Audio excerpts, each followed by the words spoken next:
Hello students, मैं B S Chauhan आपके अपने यूट्यूब चैनल JMD क्लासेज में हार्दिक स्वागत करता हूं।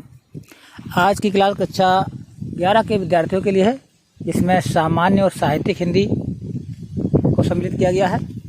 आज पद्य खंड में जो कबीरदास जी हैं उनका साहित्यिक परिचय पढ़ेंगे। जो बच्चे जुड़े हुए हैं सेशन को शेयर कर दें, और जो बच्चे नए हैं चैनल पर वो चैनल को सब्सक्राइब कर लें। इसके बाद स्टार्ट करते हैं क्लास को। फटाफट सभी बच्चे सेशन को शेयर करें ताकि अधिक से अधिक बच्चे जुड़ सकें। ये क्लास कक्षा 11 के विद्यार्थियों के लिए है, जिसमें कबीरदास जी का जन्म, जीवन परिचय और साहित्यिक परिचय का अध्ययन करेंगे। क्योंकि कक्षा 11 में केवल जीवन परिचय नहीं पूछा जाता, बल्कि साहित्यिक परिचय सहित उसकी कृतियों के बारे में पूछा जाता है। तो फिर भी जीवन परिचय जो है संक्षेप में लिखा जाता है। आइए जानते हैं कैसे लिखा जाता है। जीवन परिचय लिखने से पहले जो है एक फ्लो चार्ट बनाया जाता है, जो कि आपने पिछली कक्षा में देखा है, हाई स्कूल में देखा है कि बोर्ड ने जो है फ्लो चार्ट बताया था। फ्लो चार्ट बनाने से जो है जो अंक हैं, अंक कटने की संभावना जो है कम हो जाती है।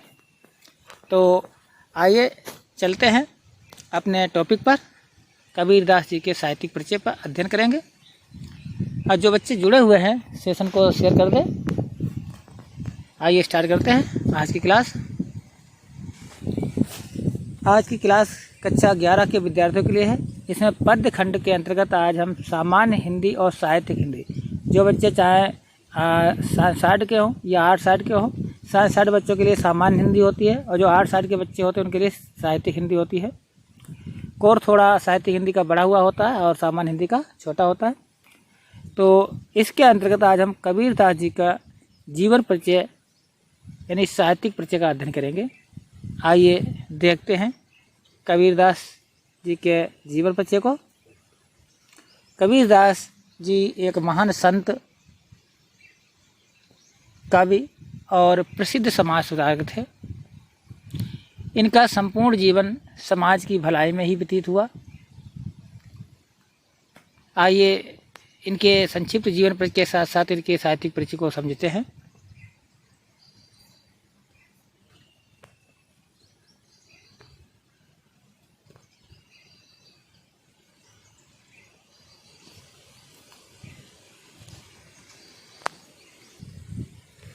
देखिए बच्चों, नाम लिखेंगे कबीरदास जी। अन्य नाम इनका क्या है? कबीरदास जी है, कबीर परमेश्वर है, कबीर साहब है, कबीरा है। इनका जन्म कब हुआ था? 1398 ईस्वी। अगर विक्रम संवत की बात करें तो 1455 विक्रम संवत में हुआ था। जन्म स्थान की बात करें तो लहर तारा नामक तालाब के समीप हुआ था, जो कि काशी उत्तर प्रदेश में है। इसके बाद इनकी मृत्यु जो है सन 1518 में कहीं कहीं दिया गया, कहीं कहीं 19 में, तो सर्वमान्य जो है 1518 है। अब विक्रम संवत 1575 है। कहाँ मृत्यु हुई थी? मगहर में, उत्तर प्रदेश में। 120 वर्ष तक ये जीवित रहे थे।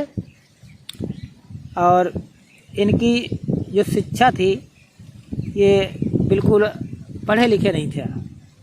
इन्होंने शिक्षा प्राप्त नहीं की थी, अनपढ़ थे, किसी विद्यालय में नहीं गए थे। और इनका जो व्यवसाय था वो व्यवसाय था, एक कवि थे, समाज सुधारक थे और जुलाहा थे।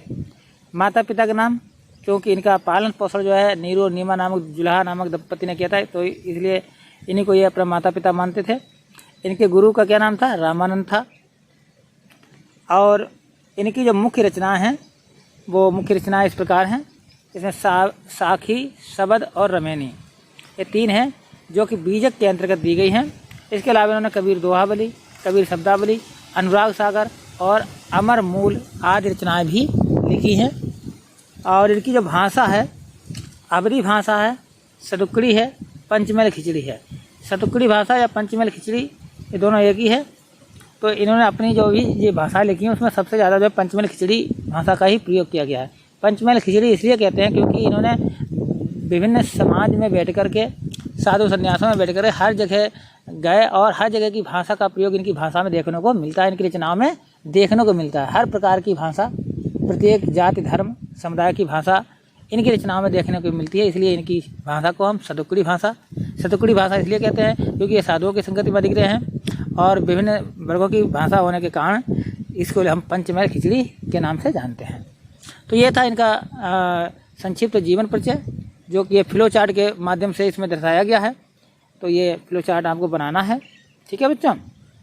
अब आइए जानते हैं इनके जीवन परिचय के बारे में और फिर देखिए बच्चों, जीवन परिचय जो कबीरदास का बहुत बड़ा है, लेकिन हमें संक्षेप में लिखना है। इसके साथ साथ साहित्यिक परिचय भी लिखना है। मेन जो टॉपिक है वो साहित्यिक परिचय लिखना होता है। फिर भी साहित्यिक परिचय लिखने से पहले बच्चों जीवन परिचय लिखा जाता है, उसके बारे में संक्षिप्त जानकारी दी जाती है, क्योंकि बिना जीवन परिचय के साहित्यिक परिचय के कोई औचित्य नहीं रहता है। तो आइए समझते हैं जीवन परिचय। संत कबीर दास जी का जन्म संवत 1455 या सन में कर्मण करें तो 1398 ईस्वी में एक जुलाहा परिवार में हुआ था। वैसा इनका जन्म जो है एक किंवदंती के अनुसार एक विधवा ब्राह्मणी की कोख से ये उत्पन्न हुआ था, जिसने लोक लाज के भय से जो है इन्हें लेहर तारा नामक तालाब के समीप छोड़ दिया था। और तालाब के समीप छोड़ देने के बाद नीरू और नीमा नामक जो जुलाहा दंपति थे वो वहाँ से गुजर रहे थे, उनकी भी कोई संतान नहीं थी। उसकी बच्चे की चीख पुकार सुनकर जो है वहाँ गए और उस बच्चे को उठा लाए और उसका पालन पोषण अपने पुत्र की भांति किया। इसीलिए जो इनके माता और पिता जो बने वो नीरू और नीमा ही बने। कुछ विद्वानों का यह भी मत है कि कबीर किसी विधवा ब्राह्मणी के पुत्र थे, इसने लोक लाज के भय से जन्म देते ही इसे त्याग दिया था। और नीरू और नीमा को ये कहीं पड़े हुए मिले थे, मतलब लेहर तारा नामक तालाब था उसके समीप पड़े हुए तालाब में मिले हुए थे और उन्होंने इनका पालन पोषण किया। कबीर के गुरु प्रसिद्ध संत स्वामी रामानंद थे, जो कबीरदास के गुरु थे वो रामानंद थे। इनकी पत्नी, ठीक है, ये पत्नी लिखा है, पत्नी का नाम लोई था। इनकी 2 संतानें थीं, इसमें एक पुत्र का नाम कमाल और पुत्री का नाम कमाली था। अधिकांश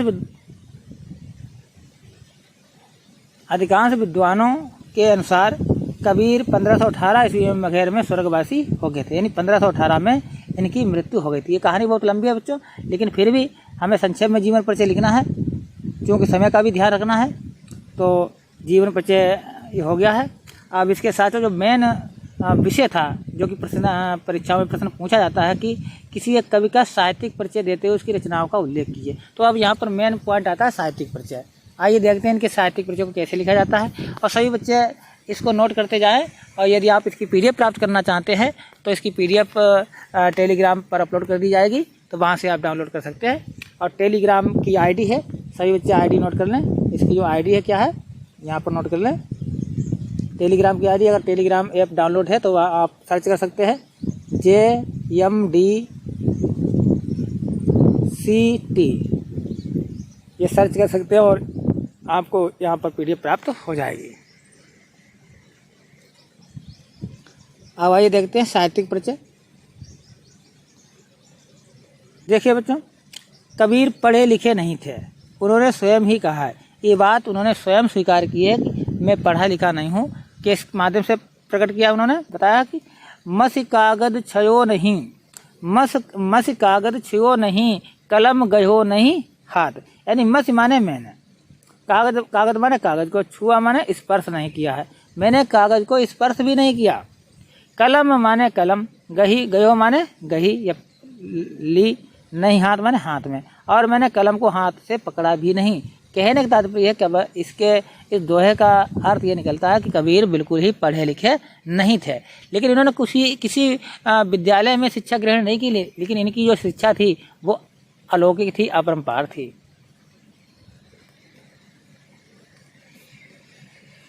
उन्होंने स्वयं अपनी रचनाओं को लिखा है, उनकी बाणियों के संग्रह के रूप में, यानी इन्होंने जो रचनाएं लिखी हैं, अब उनकी रचनाएं जो आप देखते हो, साखी शब्द रमैनी, जिसको बीजक के अंतर्गत सम्मिलित किया गया है, तो इन्होंने स्वयं बोली है, और लेकिन इनके जो शिष्य हैं उन्होंने जो इनकी रचनाओं को लिपिबद्ध किया है। रचित कई ग्रंथों का उल्लेख पश्चात भी उनकी मिलता है, इसके पश्चात भी जो है कई रचनाएं उनकी मिलती हैं। इनके ग्रंथों में अगाध मंगल, अब कौन कौन सी रचना है, आपने 3 तो रचना देखी, इसके अलावा अन्य भी रचनाएं की मिलती हैं, वो कौन कौन सी रचना है तो यहाँ पर दी गई हैं। एक है अगाध मंगल, अनुराग सागर, अमर मूल, अक्षर खंड की रमैनी, अक्षर भेद की रमैनी, उग्र गीता, कबीर की वाणी, कबीर, कबीर गोरख की गोष्ठी, कबीर की वाणी, कबीर की साखी, बीजक, ब्रह्म निरूपण, मोहम्मद बोध, रेखता, विचारमाला, विवेक सागर, शब्दावली, हंस, मुक्तावली और ज्ञान सागर आदि इनकी प्रमुख रचना है। ठीक है, ये भी रचनाएं इनकी देखने को मिलती हैं। और अभी तक यह निश्चित नहीं किया जा सका है कि ये ग्रंथ कबीरदास द्वारा ही रचित काव्य संग्रह के रूप में हैं अथवा नहीं। अभी तक ये इस बात का प्रमाण नहीं प्राप्त हुआ है, लेकिन फिर भी ये रचनाएं उनकी मानी जाती हैं। कबीर रहस्यवादी, समाज सुधारक, पाखंड के आलोचक और मानवतावादी थे।